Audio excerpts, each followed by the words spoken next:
সে আগুনাতে কতদিন ত্রেতা যুগে রাম রাবণের যুদ্ধের সময় রামকে পরাস্ত করার জন্য রাবণ শিবের উপাসনা করে। শিব উপাসনা তুষ্ট হয়ে রাবণের সাথে লঙ্কা যাওয়ার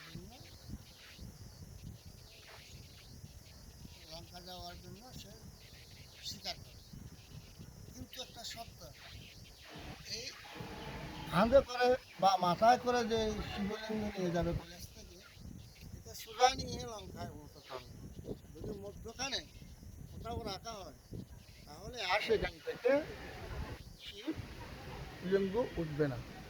এমত অবস্থায় মহেশখালীর মৈনাক পর্বতে রাবণের হঠাৎ করে বাহ্য ক্রিয়ার কারণে এই মৈনাক পর্বতে শ্রী শ্রী আদিনাথ শিবলিঙ্গকে রাখেন এবং এরপরে সূর্য হয়ে যখন সেই লিঙ্গকে উত্তোলন করতে চাইছেন, কিন্তু সে আর উত্তোলন করা যায়নি। এভাবেও চলে গেল কিছুদিন।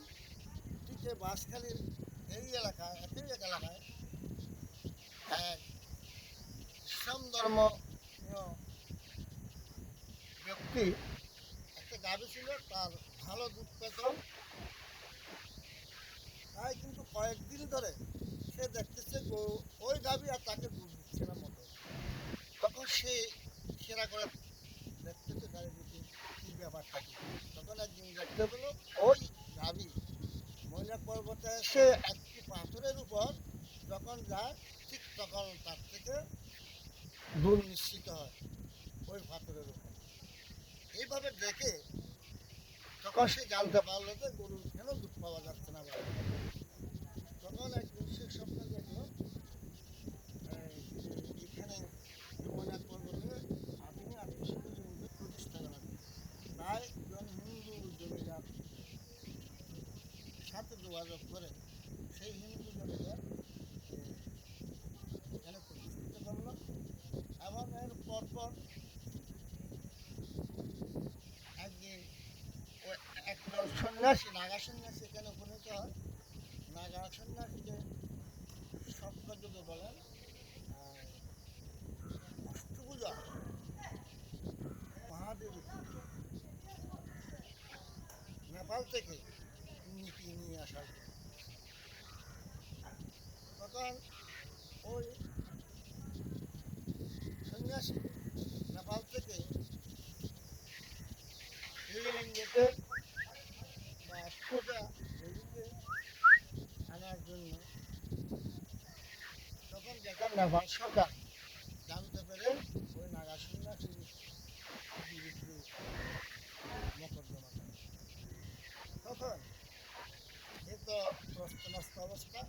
একদিন নাগা সন্ন্যাসীকে স্বয়ং শিষ্যত্ব বললো, তুমি যখন কোর্টে যাবে সেখানে গেলে তোমার যা ইচ্ছে তুমি তাই বল, তুমি কোনো চিন্তা করবে না। ঠিক পরের দিন সেখানে আদালতে যখন হাজির হলো, একদিকে রাজপক্ষ আর একদিকে সন্ন্যাসী, নাগা সন্ন্যাসী। তখন নাগা সন্ন্যাসীকে জিজ্ঞেস করলো, তোমার ওই শিবলিঙ্গটা কেমন?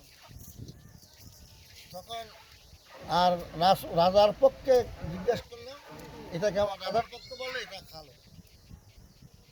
আর হঠাৎ করে সেই নাগা সন্ন্যাসী বললো এটা রং হবে সাদা। তখন সে কাপড়টা উত্তোলন করে দেখলো সেটা আসলে সাদাই। সবাই দেখলো। তখন সেই নাগা সন্ন্যাসী শিবলিঙ্গকে এই মৈনাক পর্বতে মহেশখালী প্রতিষ্ঠিত করেছেন।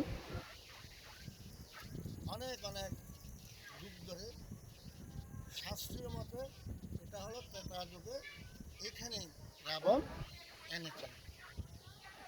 এর পরপর সেই অষ্টভুজা ভগবতীকে এখানে প্রতিষ্ঠিত করেন বা সনাতন ধর্মী প্রত্যেকে, এমনকি রাখালরা পর্যন্ত শ্রদ্ধা ভক্তি দিয়ে যার যার মনোবাসনা মনোকামনা পূর্ণ করে নেন এবং সেই সাক্ষাৎ